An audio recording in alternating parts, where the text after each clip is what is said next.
And we're live. What's up, Facebook? Let some people warm up here. Yeah, that's gonna be a good day today. Get all the shakes out of you. So, what's up, Facebook land? Recovery Cafe here with Brandon, and I got my boy with me, longtime friend, survivor of addiction, and man that walks in faith, for sure. Near and dear friend of mine. His name is Gelacio. I brought him with me today. Say what's up, guys. Nice to meet everybody. So first off, we want to thank you for showing up today, taking time out of today. We're super excited to have you, and we're just super excited to hear a little bit about your story and what your recovery looks like to you. So first off, I just want to start off by, how's everything going? It's going all right. I mean, just quarantining, staying safe. I'm a barber, so I'm not really working right now. Stuck at home, but it's for the best. Hopefully it's not too much longer. Right. Yeah. So so if you guys don't know, I'm going to go ahead and throw stuff out in the street right now. The other day when I got my 3 years, that young lady that was with me, Kim, that's his significant other. And hey, boo. Is she working right now? She's working right now, yeah. So you guys still are trying to, your heads aren't completely above water, but they're right there, or what? Yeah, she's kind of supporting us right now. Love you, baby. I see what you did there. I like the way you do business. No, we love Kim to death, and she's a big part of what we do here. And so, what have you found? What have you found in your downtime? What have you been doing with your downtime? Well, a whole lot of Netflix. I mean, I do have prayer time, Bible time, workouts. I'm used to the prison cell workouts, so I've been getting back into those. But for the most part, just staying at home, eating a lot. I'm definitely gaining a lot of weight. Right. So yeah, I think a lot of us are. That's neat. Yeah, Stephanie said the other day that she cooks a lot at her house now. And I think this whole everybody they're like talking about this. Hi, baby. This is going to be a downtime for everybody. They're all going through it, but I'm realizing at my house in particular that I'm finding time to actually cook. Well, not just cook, but love my wife. Like it's important in our relationship because when we got together, I was in Oxford House. You were there. You were there for the whole thing. And it's just we didn't get a whole lot of time together because I focused on work. Grinding, and it's like this time we get to spend with each other, we get to kick back, laugh, and we have our little tantrums, and that's what helps us grow, but most of all, like, we laugh a lot, and we get to visit with each other a lot more. You find yourself doing that with your significant other? Yeah, I mean, there's definitely ups and downs. I mean, sometimes we're trying to kill each other, but other times it's really good where, we're, good thing she has work, so we're not like all the time just stuck together, but, right. But yeah, I mean, we're doing good through it all. She's definitely been cooking a lot more, which I appreciate. She doing that on Instapot? Oh yeah, Instapot stuff. She's really coming around, so that's awesome. Yeah. So I know you're a huge member of going to the gym a lot. So how's that affecting you? Well, wasn't that your self-care? Yeah. Well, I've always kind of liked working out and that sort of thing, and it's like so funny that's how it works. Like I just started going back to the gym because I got my license and I had time to go there before I went to work, and like I was on my 3rd week of going back to the gym. They shut all the gyms down. I was like, great. So that's neat, but I can still work out at home. I'm not working, so what have you been doing for self-care besides that? Anything? No, I mean, not really much. I mean, it's not really much you can do. My girl doesn't know how to play pinochle, and there's only 2 of us, so. 2-handed pinochle sucks. Yeah. So for those of you guys out there, they have what I do for my self-care, which I'm going to do this weekend, is golf. That's where my self-care comes in. So I just want to throw it out there. There's always that. There are outdoor activities that we can still do with social distancing. So I don't want you guys to feel like you have to be cooped up. It states that Kate Brown said that we can do outdoor exercises still. So those are something we can still do. I don't know how the hiking goes because I know that they close all the parks, but there's stuff that we can do out there. So be creative, be inventive, find ways to get your self-care in out there. If you guys are going through a recovery and early recovery, if it's whether it's picking up your Bible or doing your step work, reading some self-help books, anything to get through this, reaching out, FaceTime, watching Reclaiming Lives Recovery Cafe lives, anything you can do to stay busy and stay motivated to keep your self-care up. Maybe that's a good thing to say too. If you guys have any comments or anything about some good self-care that we're not thinking of, leave it in the comment box. Let everybody check it out so we can get some ideas. It's really important right now because I know self-care and self-care and connection are the two things in recovery that help recovery, motivate. And isolation's a bad one, and I know right now we are definitely getting some isolation in, so we need to find ways to be more productive about self-care. So the reason I called Gelacio here today is because he has an interesting recovery story. Here at the cafe, we don't like to really glamorize the addiction part, but we do want to talk about the recovery part. And I brought Gelacio in today because he has another great story, and testimonials are so good, and they're so important to those out there that just need a good word. I know this to be true is that Gelacio definitely has a story ahead of him, and I'm gonna let him go on and share that right now, if you don't mind, brother. All right. And thank you for being with us again. You're welcome. Thanks for inviting me. It's definitely a good reason to get out of the house, so thanks for having me. Social distance. Social distance, yeah, we're keeping that. For those of you who don't know me, my name is Gelacio. 29. I come from a family of addiction. Addiction in my family is kind of the majority of them, I would say. Growing up, we're using, so that's kind of what I was used to at a young age. So it's kind of what I knew very young was drugs and addiction, and that was my life for the most part. I tried to get clean a couple times when my daughter was born, and to no avail. I always relapsed. And up until this last time, my current clean time, which is got over 2.5 years. Good job, my friend. Today, thank you. And I ended up having to go to prison, and that's part of my story. But really, it's what saved my life. It's what gave me enough time to get away. Well, it was really the beginning of my clean time, because the only thing prison really did for me was I was able to get my GED, and I was able to walk out of there with 13 months clean. So I was really fortunate that when I got out, I had just enough time away from it, and with being away from everybody long enough that it really kick-started my recovery. When I got out, I really didn't know what I was doing. I never really been clean for any significant amount of time. So I just knew I just didn't want to do what I was doing before because I was miserable. I gave up everything to keep using. And I remember I was at the transition center 2 weeks out of prison, and I had heard actually from Brandon about Oxford. Well, actually, somebody told me that Brandon was in Oxford House, and I didn't really believe him. I was like, there's no way that this guy could be clean. And but he was, and he heard that I was out, and I think he was kind of waiting to see what I was going to do a little bit before he would really take me under his wing.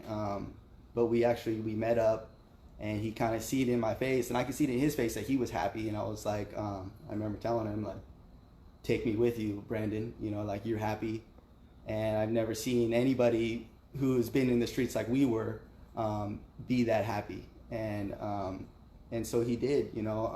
I reached out, and he made a couple phone calls for me, but he said, really, I can take you there, but you're gonna have to do all the footwork.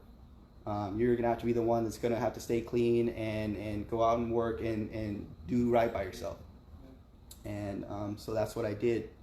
It was a struggle there for a little bit, because I was clean, and I was still unsure about a lot of things, a lot of what to do. But with people like Brandon, I have many other people in my life at the beginning there, it'd be impossible to name everybody because there's so many people that were essential to me learning how to live a different way. Who are a couple of them? Right off the top, I would have to say Chris Venus, Josh Lyons, Pastor Chris Gerlach, Family Christian Ministry. Just want to shout them out real quick. They have been such an impact to my life. Yeah. Believing in me, wanting what's right for me. I really believe without Family Christian Ministry and Oxford House and organizations like this, Recovery Cafe, that I wouldn't have made it this far. They helped me get through all the obstacles that I needed to get through in early recovery. Even though I had clean time, I still didn't know what I was doing because I had spent all my original time in prison. And so that first part was crucial to have people around me that knew a little bit more than I did because I was able to grow from them. Another big factor is that I didn't allow anybody in my life who was a part of my life beforehand because I really felt like they were going to take me back to that person, and I hated that person that drugs made me, and so I kept myself distance from them. I didn't shut anybody out. If people wanted to get clean, I would point them to what others had pointed me to, but I definitely wasn't. I still don't go out on my way to be around people that continue to use. I won't ever not answer their call or point them in the right direction. But as far as spending my day to day with them, I can only do so much to help people. I've since getting out, I went to barber school, graduated, and now I'm working my dream job. I'm a full-time barber, made to fade. When this is all over, you can come get a cut by me, G the Barber. Just throwing that out there. Not working right now, so free advertisement. Yeah, when we're out there, come see me. My story is a miracle. I came from drugs, and now with the help of my closest friends, with the support system, I don't even the way I used to think compared to now is completely different. Any person that knew me before will tell you that I'm a miracle, and I thank God, Jesus Christ, every day for that, for allowing me to sort of pull me out of darkness. And if I could give any advice to anybody, it would be to reach out to others, especially if you're just getting started and you're not knowing what to do. There's a lot of people out here like Brandon, like me, like Kim Strawn, my girlfriend Stephanie Mendenhall. They might know everything, but they know enough to get you started, and that's what's important is just knowing enough to get you started, and that's what's gonna be successful is just getting started, more than anything. So first off, there's so much to your story that you left out. We appreciate it. Your story it speaks volumes. There's a couple questions I have, and one is, will you let our viewers know about your successes through your recovery? The things you've done from beginning to end and your successes, what that looks like? Well, okay. So I already mentioned the barber school. That was just a small part of it. I already mentioned just getting my license back after almost 4 years not having it. Finally got that. When I was in Oxford, I didn't just go there just to, maybe at first I got there because it was a place to live, but once I got into Oxford House, I was drawn to give back to Oxford, and so and a part of doing that, I was able to go to Washington D.C. Woo! Yeah, we did with Brandon here and a lot of the people that I was really close with, because we were all giving back together, and was it like 6 months out of prison, I was on a plane for the first time, headed across the United States to go to an Oxford World Convention so I could bring back recovery to our area, because I really believed in Oxford. I still do to this day that it will give you a foundation to build your house on. Good structure. I learned how to do my laundry. I learned how to be in at a certain time. I learned how to pay my bills there. I was there a year. Man, it's such a good thing. If you really don't know what to do, I'd recommend something like Oxford. So how about when you got out of prison, right? How long? So I know for myself, because this is a success that you and I get to share, and it's kind of awesome. Like our whole life, we've been on the run from our awesome parole officers that we used to have.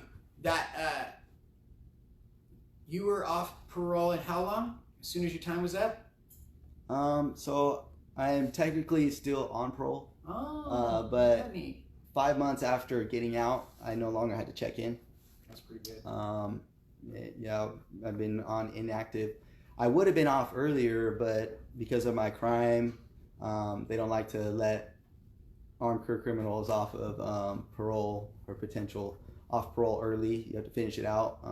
Even though I don't have to check in, technically I still am. But so you pretty much were flying colors. Yeah, right. Been flying. Have been no hiccups since getting out of prison. That's amazing. And I will be off completely in December. Nice. So that'll be nice. So do you get to talk with your kids much? How many kids do you have? I have 2 kids, Jordan and Isaiah, my daughter and my son.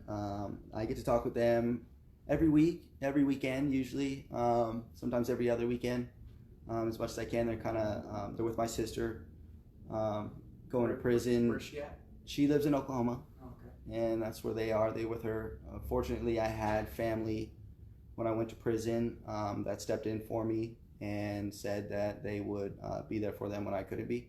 And that's kind of one of my big reasons for not using it again, because even though I messed up and I can't change any of that, but what I could do is I can be a part of their lives as much as I can now. And it's why I've been working so hard to getting on my feet so that I can be there for them in any way possible in the future. I still know I still have a ways to go before. Well, actually, I'm planning a trip to go see them this summer, but with all this, it kind of postponed it a little bit. But it won't be long before I'm seeing them more and more. Man, I'm super glad. I'm super grateful to hear your story again today, and I hope that somebody got something out of that out there. Do you have any uplifting words or anything for our viewers out there right now that are going through whatever they're going through?